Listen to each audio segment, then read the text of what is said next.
जिस मिशन में जुड़ा हुआ था रविदास मिशन, जाति से मैं चमार हूँ। हरिजन है, चमार है? चमार चमार बोलते हैं हमारी मैं साइड में। बता रहा हूँ।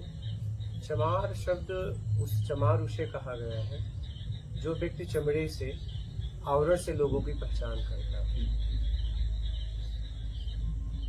आप वर्ण व्यवस्था के बारे में मैंने बताया है, सुना है? बिल्कुल।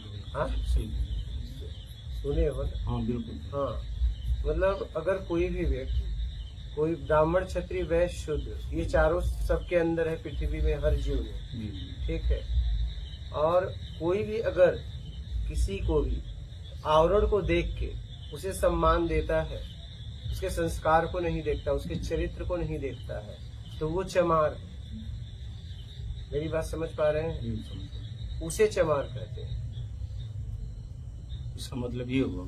इसका मतलब ये है, इसीलिए आपको मैं बता दूं, अष्टावक्र ने भी यही बात कही थी। आप समझिए, जब राजा जनक को स्वप्न आया है, सोने के पहले वो राजा थे, सोने के बाद वो स्वप्न में बंदी हो गए, उठे तो राजा थे। उन्होंने कहा इस प्रश्न का जो मुझे जवाब देके और मुझे प्रत्यक्ष करा देगा, आत्मानुभूति करा देगा, मैं उसे जो मांगेगा वो दूंगा, और नहीं करा पाया तो मृत्युदंड। और अगर 2 कुर्सी उन्होंने रखवाई, एक सोने का, एक चांदी का। बोले चांदी की कुर्सी पे बैठ के जो जवाब दे दिया, ठीक है, उसे आधा राजपाट, नहीं दिया तो आजीवन कारावास। सोने के सिंहासन पर अगर बैठ के अगर जवाब दिया तो जो मांगेगा वो, नहीं दिया तो मृत्युदंड। तो विद्वानों की सभा बैठ गई है, लेकिन कोई जवाब नहीं दे रहा है, क्योंकि यहाँ मृत्यु की बात है। क्या? हाँ, आजीवन कारावास की बात है, और जवाब के बाद आत्मानुभूति भी कराना है, ठीक है। सब विद्वान अपने आपस में बात कर रहे थे, सब अपना अपना मत निकाल रहे थे, लेकिन किसी की हिम्मत नहीं हो रही थी कुर्सी पे बैठ के जवाब दे। अष्टावक्र ने सुना तो उन्होंने कहा, माँ मैं जाना चाहता हूँ। बोले तेरे पिता को खो चुके, तुझे नहीं खोना चाहती। बोले नहीं, मैं जाऊंगा। जब राजा जनक के सभा में अष्टावक्र पहुंचते हैं तो लोग ठहाका मार के हंसने लगे, क्योंकि 8 जगह से कुबड़े थे वो। बोले ये कहाँ से आ गया? तो जब वो हंसना बंद किए, हंसते हंसते, तब अष्टावक्र हंसने लगे। और अष्टावक्र हंसते हंसते कहे कि मैं तो सोचा राजा जनक के सभा में विद्वान बैठे, ये तो चमारों की सभा है, कि हमारे टेढ़े मेढ़े शरीर को देख रहे हैं। तो उन्होंने उदाहरण दिया कि गन्ना टेढ़ा मेढ़ा होता है, उसकी मिठास टेढ़ी मेढ़ी नहीं होती है। जलेबी टेढ़ा मेढ़ा होता है, उसकी मिठास टेढ़ी मेढ़ी नहीं होती है। और बहुत जोर से हंसे तो राजा जनक को ये समझ में आ जाए कि अब कोई उत्तर देने वाला आ गया, और वो चले जाते हैं, सोने के सिंहासन पे बैठ जाते हैं और कहते हैं, राजन प्रश्न करो।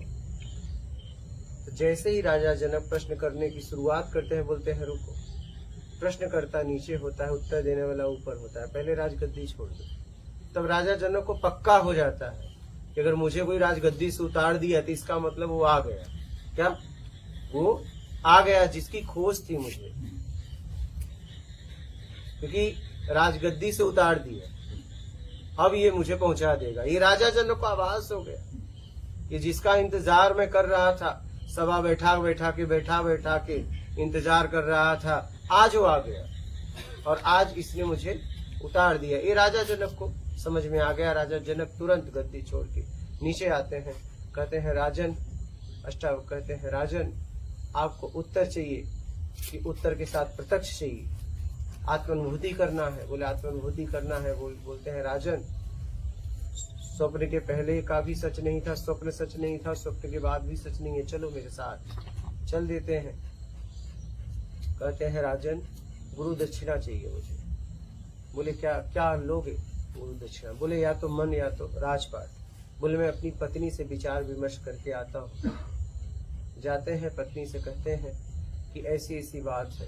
उन्होंने कहा कि देखो हम राजा हैं, मन दे दो। मन हमारे किसी काम का नहीं है, और राज्य का हम लोग राजा हैं, भोग करेंगे। पत्नी को उन्होंने राज्य दे दिया और गुरु के आके मन दे दिया। अब राजा जनक के पास क्या बचा?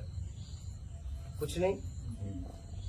तब वो कहते हैं कि जाओ, घोड़ा लगवाते हैं, कहते हैं जाओ, इस पे और इस पे पाँव रख दोगे, हम तुम्हें आत्मानुभूति करा देंगे, ज्ञान करवा देंगे। जैसे उन्हें एक पाँव ऐसे करके और ऐसे रखना चाहा, तुरंत कहे राजन मेरा मन नहीं, बस उन्हें वही आत्मबोध हो गया। समझ रहे हो? तो चमार उसे कहते हैं, चमड़े को देखकर इज्जत देने वाले को। चमड़ा मतलब ये कपड़ा आ गया, सब आ गया, पूरा बाहर का आवरण आ गया। ये भी एक आवरण है, ये भी एक आवरण है, मेरे ऊपर चढ़ा है, ये भी उतर जाएगा। नहीं उतरेगा क्या? ये भी हमें मिला है ना, ये भी उतर जाएगा, ये भी उतर जाएगा, ये भी जाएगा, ऐसा नहीं।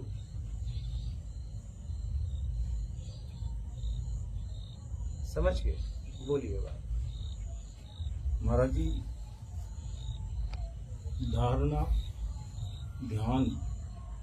धारणा निर्विकार होने की बन गई,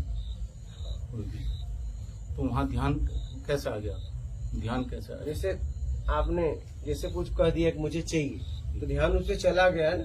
हाँ, ध्यान आ गया। और फिर इस पे काम होगा, फिर उस पे काम भी तो होगा, ध्यान से काम होगा। फिर उस पे काम करोगे ना। ध्यान चला गया, लाने के लिए काम करोगे। हाँ, लाने के लिए काम करोगे जी। बस। फिर उसके अगला स्टेप है समाधि।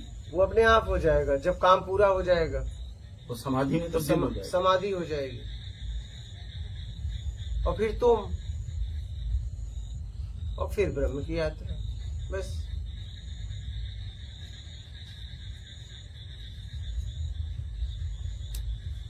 हमें तो गुरुजी सीधा ऊपरी की वाणी के माध्यम से ऊपर ही मिलवा। हमें तो सीधा हृदय की परमात्मा की करोगे वही करेंगे। और ये तो पहली सीढ़ी है गुरुजी। हाँ, तो वही जो ऐसी घूम गई खोपड़ी पूरी साल का सारा दरा रह गया। मैंने साउंड भी इकट्ठा करा था, आश्रम बन मारे थे मुझसे, कह रहे थे कि तुम्हें आश्रम पे छोड़ देंगे, तुम सत्संग भी करा करो। मैंने कहा जब मेरे पास, अब गुरुजी आपके पास है, जब तक वो व्यक्ति इस उपलब्धि में ना हो जाए, जब तक उस गद्दी पे बैठने लग जाए। और हमारे यहाँ तो सारे लाल कपड़े पहन गए बैठ गए। और कबीरदास जी का भी कर रहे हैं, और उनका भी उन्होंने कहा भाई तुम हमारे मिशन को, तुम्हारी बिरादरी का मिशन है, जो कि इनकी बिरादरी का मिशन है, इनकी बिरादरी का मिशन है। और सत्संग सब मिल गया। क्या गुरुजी हुआ ये कि जैसे कहा कि मीरा ने ये वाणी गई, वो मीरा ने उस स्थिति में पहुंच के वो वाणी गई। और आप उसका आकलन कैसे कर रहे हैं? आप इसको स्पष्ट नहीं कर सकते जब तक वो स्थिति आपकी नहीं बनेगी, जब तक वो मीरा की वाणी नहीं आएगी। अब वो मीरा की वाणी में, अब कमाली की और झाली की वाणी में दिलाव फिर रहे और कह रहे सीधा सदगुरु को, परमात्मा को याद करो। और अपने आप से ही हम, अब जब अपने आप से हम दूर रहेंगे तो फिर परमात्मा को कहाँ से याद कर दें? जब तक हम अपनी उपलब्धि नहीं प्राप्त करेंगे, हम अपने स्वयं को नहीं जानेंगे, जब तक अगली यात्रा चालू नहीं होगी। ये तो गुरुजी मेरी स्पष्टता ये हुई है। मैं तो सारा साउंड बाउंड भी दे दिया, वो भी दे दिया। मैं तो गुरुजी आपके, मेरी मतलब आपके शब्द, और एक चीज और है गुरुजी, मेरा 20 साल का अनुभव कि जो आपके शब्द को मैं ये नहीं समझ पाया, ये शब्द कहाँ से आपके निकलते हैं। मैं बहुत प्रयास करता हूँ, लेकिन खोपड़ी में एकदम ये मुझे भी नहीं पता, ये मुझे भी नहीं पता। आते हैं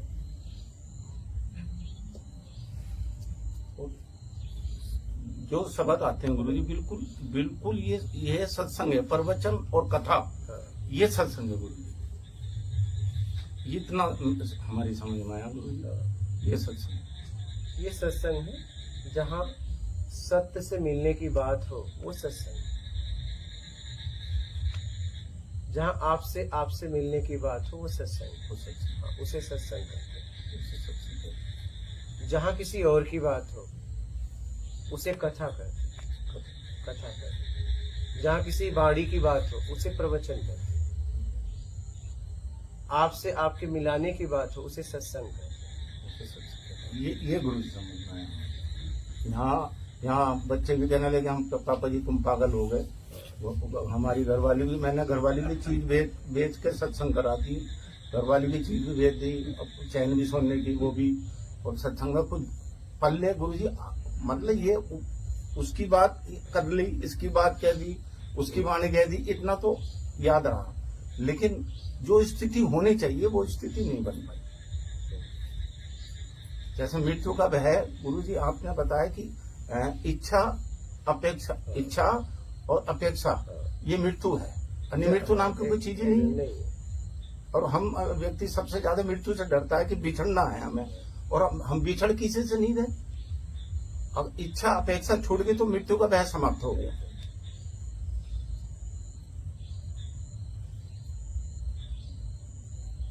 ये तो गुरुजी हमारी समझ में आया। हमने जीवन में, और गुरुजी कहूंगा मैं लाइफ पे चल रहा हूं, मैंने जो जीवन में सोचा था कभी किसी जन्म में हो गए ऐसी खत्म हो जाए कि किसी पूर्ण संत के दर्शन होंगे, तो मेरी इस जीवन में इच्छा पूरी होगी। अब ना मुझे ब्रह्म ज्ञान की आवश्यकता है, ना ज्ञान की आवश्यकता है। आपके महाराज जी दर्शन हो गए, और चाहे मुझे 1000 बार आ जाओ आवे तो गुरुजी हर जन्म में तुम मुझे मिलेंगे। बस आपके दर्शन, आपका सत्संग, और कोई इच्छा नहीं। यही स्वर्ग है और यही नरक है, और कहीं भी नहीं। ना कोई परमात्मा है, आत्मा तो है, परमात्मा है जी कहीं, हमने तो देखा नहीं। अब मैं पढ़ा हूँ कहीं, अक्सर मैं ड्राइवर है मेरा, पैसा कोई चिल्ला रहा है, हाँ परमात्मा मुझे बचा लो, तो ऐसी स्थिति में तो वो परमात्मा को याद करता है, लेकिन कोई नहीं आता। इंसानी उसकी जान बचाता है, इंसानी जान बचाता है और उसको मंजिल तक छोड़ता है। और सबसे बड़ा भ्रम है कि मेरे से बेईमानी कर ली, परमात्मा फैसला देगा। परमात्मा फैसला नहीं देगा, उसके कर्म उसको फैसला दिलाया दे देंगे।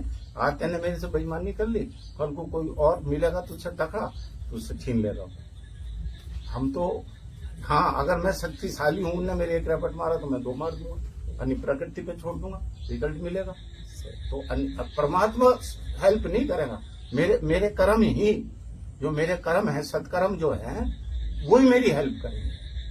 तो इतना आपके सत्संग में ये बिल्कुल जो है समझ बैठ गई। और गुरुजी मेरी तो बिरादरी भी एक साइड में छूट गई, आपने छुटवा दी, और सब कुछ महाराज जी आपने स्पष्टता, आपकी बहुत आवश्यकता है आध्यात्मिक ज्ञान में, आपकी इतनी बड़ी आवश्यकता है। आप जाने की बात मत करा करो गुरुजी, ये बात दिल पे चोट लगती है। हाँ, हम सब चले जाना, लेकिन आपकी इस समाज को बहुत बड़ी आवश्यकता है। अध्यात्म आप लोग भी मूल तक जाए, मैं उसके लिए काम कर रहा हूँ। आप भी जाएं, लेकिन मूल तक जाएं। मैं समझ में नहीं आई गुरुजी क्या करें। आप भी कहें ना कि हम चले जाएं, लेकिन जाओ, लेकिन अब मूल तक जाना। हाँ जी, हाँ जी, उस परम सत्ता तक जाना, अब वहाँ की यात्रा करो।